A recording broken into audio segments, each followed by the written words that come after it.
বলো তোমার প্রবলেমটা কি? কেমন দুষ্টুমি করে দেখো, আমি একটু ঘুমিয়েছি, এখন ঘড়িতে বাজে কটা দেখো দেখাচ্ছি। কটা বাজছে এখন? 5:15। আর তার এখন কফি খাওয়া লাগবে আমার, মানে এখনই তাকে আমাকে উঠে কফি বানিয়ে দিতেই হবে।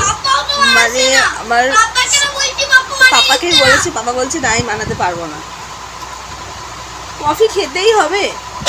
এখন ছোট বেবিরা দুধ খায়, কাপে দুধ খায়। আর তোমার মাথা ব্যথা হইছে আর নাক ব্যথা হইছে, তাই আমি প্যারাসিটামল এনেছি, আর তোমার খেলে ভালো লাগে। ও হাতে, আমার হাতে করে প্যারাসিটামল নিয়ে বলছে মামা তুমি খেয়ে নাও, তুমি ঠিক হয়ে গিয়ে আমাকে কফি বানিয়ে দাও। শেষমেশ তাকে কফি বানিয়ে দিলাম, কোল্ড কফি। কেমন হলো মা কোল্ড কফিটা? ভালো হয়েছে কি? খুব ভালো।